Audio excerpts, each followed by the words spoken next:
लोकतंत्र से हटाकर राजतंत्र के पराकाष्ठा पे ले जाने की तैयारी कर रही है। मतलब राजा को अब जो भी चीज पसंद नहीं होगा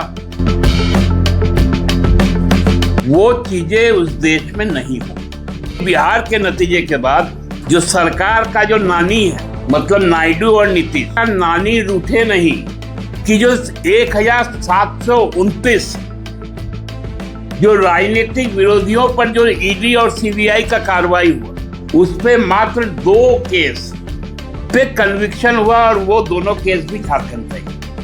ईडी और सीबीआई ने 35 ऐसे लोगों पर मुकदमे दर्ज किए जो पूर्व में भाजपा में नहीं थे।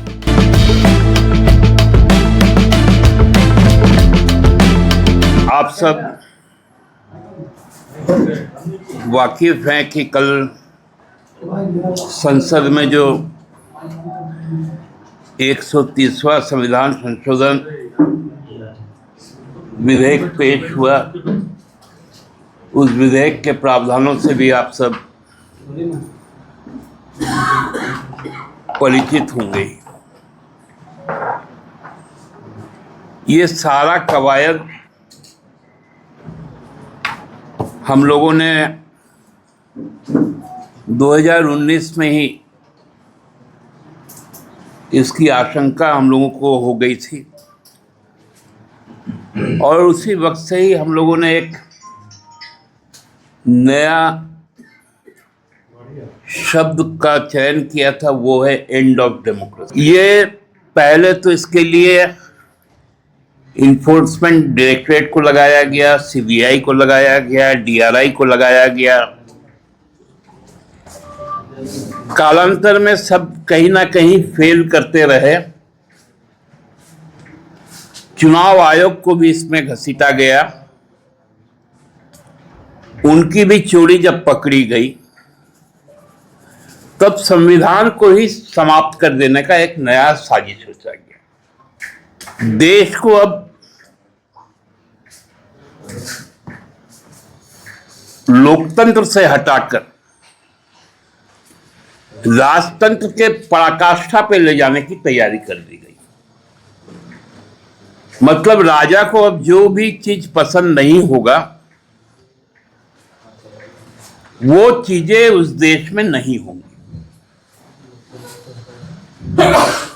और ये इसलिए आनंद फानन में आया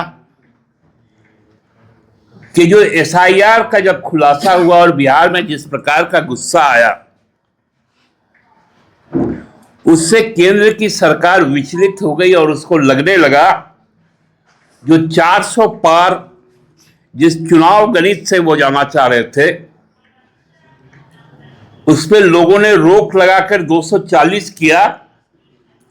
ये भी 240 में 100 चोरी का ही सीट है, केवल 140 ही भाजपा का सीट है।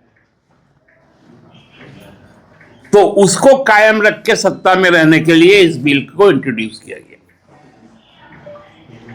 कि कहीं बिहार के नतीजे के बाद जो सरकार का जो नानी है,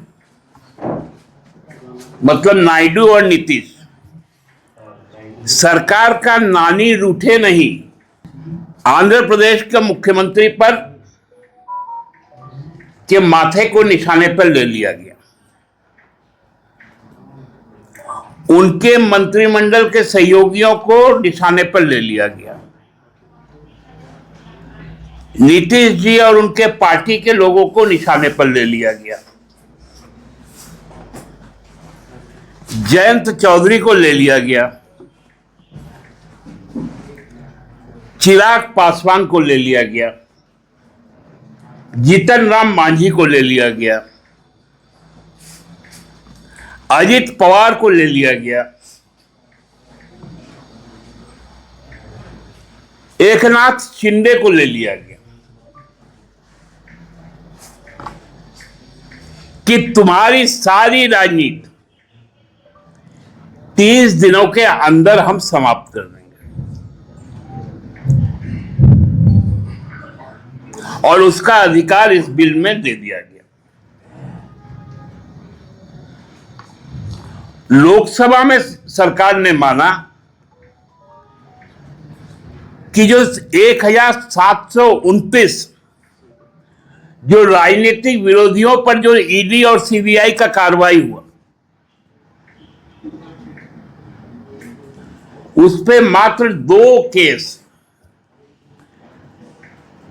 पे कन्विक्शन हुआ और वो दोनों केस भी झारखंड का ही, एक एनोस जी का, एक हरिनारायण जी का। बाकी डीएमके से लेकर, आम आदमी से लेकर, हम लोग जेएमएम से लेकर, सपा, राजद, कांग्रेस, एनसीपी, शिवसेना, सारे पार्टियों को टारगेट किया गया, टीएमसी।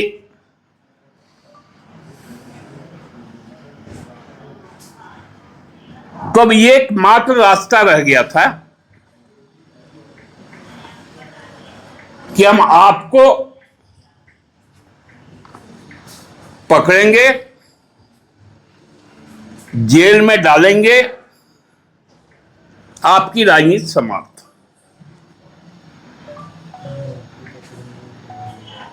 ये मंशा है इस बिल का।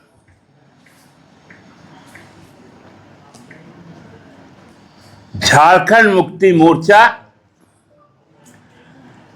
ऐसे अलोकतांत्रिक और संविधान पर प्रहार करने वाले किसी भी प्रयास को बर्दाश्त नहीं करेगा। कल बड़ी हंसी आया जब गृह मंत्री जी ने कहा कि राजनीतिक शुद्धता के लिए ईडी और सीबीआई ने 35 ऐसे लोगों पर मुकदमे दर्ज किए जो पूर्व में भाजपा में नहीं थे, चाहे नारायण राणे हो, अजीत पवार हो, नवीन जिंदल हो, और भी कई, माधवराव सिंधिया हो।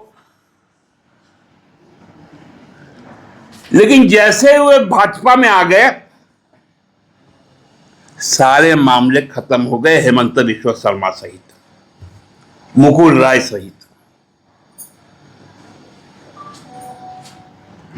ये राजनीतिक शुद्धता की बात की है गृह मंत्री जी। मतलब विपक्ष में हमसे मत रहो, चोरी करो, लूटो, भ्रष्टतम आचरण में लिप्त हो जाओ, लेकिन भाजपा में आ जाओ। ये घबराहट है भाजपा का। झारखंड से जो हवा चला, बिहार में जो स्थिति है, बंगाल जिस प्रकार से तैयार बैठा है,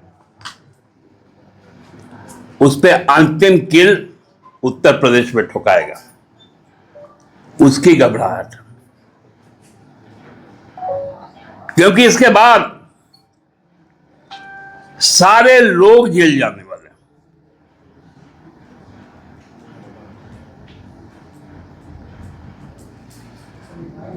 इस बिल के इंट्रोडक्शन के विरुद्ध में कल राज्य भर में केंद्र सरकार का पुतला फूंका जाएगा झामुमो के द्वारा। यह हमारा पहला प्रतीक होगा और इस पे हम लोग क्रमबद्ध सारे विपक्ष के लोगों के साथ मिलकर आगे बढ़ने का काम करेंगे। आप सबको बहुत बहुत धन्यवाद।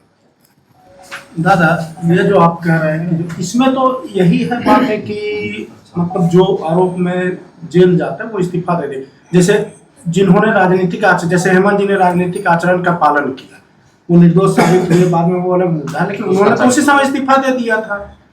नैतिकता वाली बात थी है इस बिल में। इसमें नैतिकता नहीं है। अनैतिक चीजों की करने की एक नैतिक तैयारी है।